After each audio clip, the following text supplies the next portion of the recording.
Good morning, everybody. This is Diggs. It's another beautiful day out here in the Pacific Northwest, and today we're going to be talking about secondary VC percentages. We're going to be touching on how it works. We're going to be talking about what's important. We're also going to be talking about the updates on the JP side because we may see significant changes to the secondary VC system. If you aren't familiar with the changes that occurred on JP, we'll talk about that. Let's go ahead and dig in. All right, everybody. So when I talk about the updated percentages, what I mean is you'll notice that we have 100%, 80%, 50%, 40%, 30%. If you go to WoTV Calc and you check on what the secondary VC transfers are right now on the JP side, this is what you will see. Originally, if you've actually watched my previous video on this, back when it was being data mined and tested when it first came out on JP, the percentages looked a lot more like this. They were a little bit more all over the place. Accuracy was at 42% instead of 50%. Elemental attack was down to 40%. That got buffed up to 50%. Attack resistance got buffed from 20% to 30%, etc., etc. And you can see here, defense and spirit got boosted up a lot as well.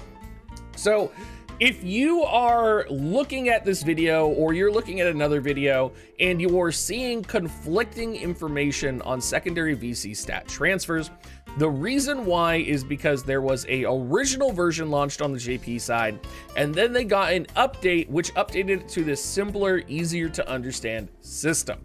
Now, we don't know which version is going to come out on GL first. That could be the original version right here, or it could be the secondary version right here. My money is that they're going to release the secondary version just because they usually know how to, they usually bring these types of quality of lives that they discovered on the JP side to the GL side. So I have a feeling they are going to bring this version over.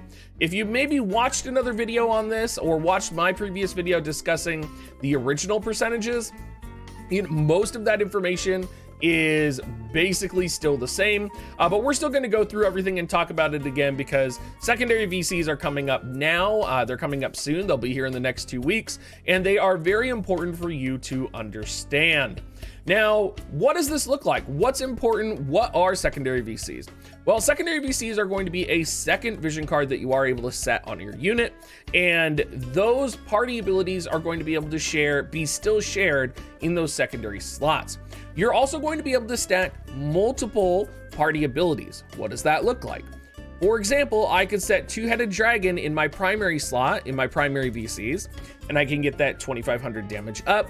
And then if I'm running earth units, I could set Lich in the secondary VC slot, and I'm gonna get that damage limit up 750.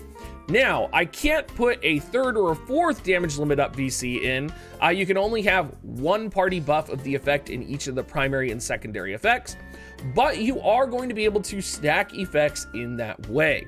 Now, thinking about this, it's really important to understand that in the secondary slot, transfers of party abilities, individual abilities, and stats of the VC are percentage based, and they're percentage based off of these percentages, which is 100%, 80%, 50%, 40%, and 30%. The primary stats that are going to transfer, that would be like the actual stats on the VC, are basically based off of percentage, and it's going to be 30% of attack and magic, 50% of everything else if your VC is maxed. But what are the things that are the most important here? What do you need to consider? And what direction should you head? What should you be planning for? First off, the biggest thing you're going to want to do is make sure you have your max damage VCs and your acquired JP up VCs. Acquired JP up should never be in your primary VC slot ever, I would say, unless you have multiple party-wide abilities. Same with max damage. It should never be in your primary slot unless you're running 2 of them. 80% transfer, really important to understand here, is going to be the dexterity and HP/TP party-wide buff transfers. So a lot of VCs, particularly in global, we have actually 2 or 3 VCs that have dexterity plus 35% that are global exclusive VCs. And having the dexterity plus 35% in your secondary VC slot with 80% of that transferring to your units, in addition to maybe a dexterity plus 35% in your primary VC slot as well, is going to give you a lot more accuracy to counter evasion builds. So you are really going to want to kind of know what your dexterity VCs are, where you're going to put them, what you're going to prioritize them as, because these are going to be some of the most important VCs going forward. Additionally, HP VCs are also going to be important because a lot of the percentage of HP transfers as well. So if you have a VC with 25% HP that you can set in the primary and another VC with 25% HP you can set in the secondary, you're going to get 80% of that 25% HP, which will be plus 20% and plus 25% in that primary slot for a total of plus 45% HP for your party. So understanding what VCs to set where, how to maximize some of these things is going to be very, very important. There are some other interesting aspects of this as well. Focusing on acquired AP, for example, is going to be an 80% transfer. We also have activation time, which there are multiple VCs that do have activation time on them. And defense and spirit debuff resistance. This would be like the carbuncle VC. So we may see specific elements emerging as sort of having resistance to maybe spirit debuff resistance or defense debuff resistance. We're going to see some of these things popping up. So I have a feeling, especially when secondary VCs comes out, we're going to start seeing these debuff resistances become more important than they have been in the past. Now, in the 50% transfer category window, we're going to want to look at luck. We're going to want to look at attack and magic. This is where pretty much everything else is going to be. This will be accuracy, evasion, critical hit rate. It's interesting that defense and spirit are listed here because I don't know of any VCs that give direct defense and spirit up party-wide. But those are listed here. Crit damage, killer effect, attack type resistance. Weapon penetration is still in the process of being tested, I believe. I believe it's been confirmed. And elemental resistance. So again, if you're looking at running potentially, a evasion build, you may want to consider, well, what's going to give me the most luck? What's going to give me the most evasion? If it's going to be 50% capped. A great example here would be maybe a VC that gives, or let's do luck here, a luck VC that gives 35% like Ketone's VC versus a luck VC that maybe gives like 18% luck that's an MR VC. Well, you would definitely want to put the Ketone VC in the primary and the 18% luck in the secondary, even though technically you would get more luck percentage from the Ketone VC because you would get 25% as opposed to the 9%. You would be losing so much setting it in the secondary VC that you would never want to do that. Another thing you want to start considering as well is what the other buffs are on the VCs. The Ketone VC is a great example here because a lot of people are going to be running it because it is a generic luck up VC for evasion units. If you want to run like an evasion rainbow composition. So you could set it for the luck up, but you're probably going to want to set it in the primary slot because the secondary stat for Ketone's VC is attack target resistance. So for earth units, but you're probably going to want to set that in the primary slot because you don't want that to be nerfed by 70%. You're going to want to have the full effect of that, especially if you're running an earth composition. So that's an example of where your elemental composition, the other buffs on a VC, could significantly change whether you set it as a primary or a secondary VC. Now, if you don't have any earth element units on your composition, you could absolutely set the Ketone VC as your secondary VC, and you could just benefit from the luck up percentage party-wide. There's going to be a lot of things like that that are interesting to consider.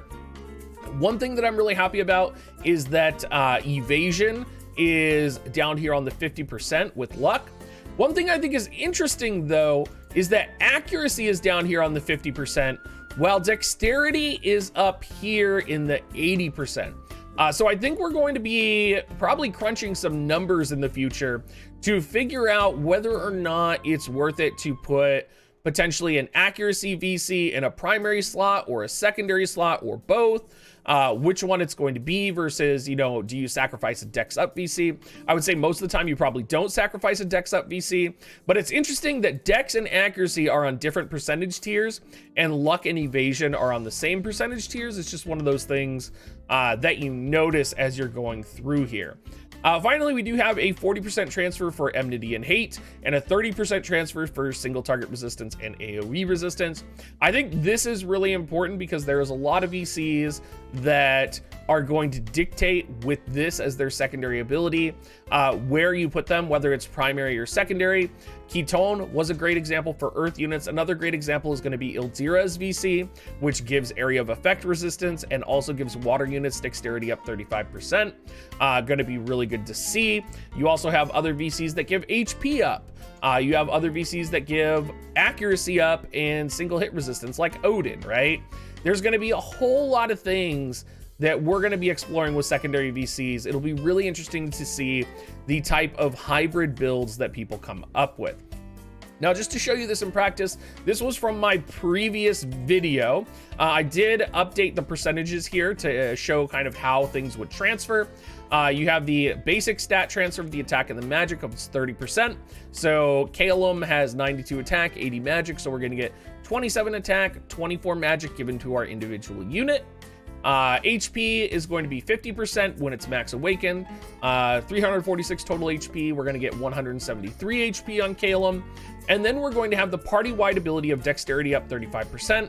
Well, at an 80% transfer party-wide, that's going to be a dexterity up 27% if it's in the secondary VC section. Earth unit accuracy up 25 at a 50% transfer is going to be Earth unit accuracy up plus 12. And then bestowed effects, slash attack resistance up 10. That's going to be at plus 5 because it's a 50% transfer. This is another interesting situation where maybe because this VC gives accuracy up for Earth units, if you're setting dexterity up, right? If you're setting this for the dexterity up, maybe you actually set it as a primary VC to get that additional 12.5 accuracy, and then you set another dexterity up VC in the secondary slot. There's going to be lots of interesting things that I think people aren't thinking about. Calum is being used as the example here because I think with the dominance of evasion in the global meta, I think we are going to see Calum make a resurgence to help with that dexterity up, to help with hitting. It also has slash attack resistance up, which means it's going to be generically a really good secondary VC. So I'm really kind of excited to see what's going to come of all this. I hope this video helped you guys. I hope this really helped explain why you might see some different percentages out there of the original versus the updated. And I really do hope that we get the updated percentages on GL just because it makes it easier to process. And with TMR runes coming, TMR runes are going to be a little overwhelming. Anyway, everybody, thank you so much for watching and have a great rest of your day.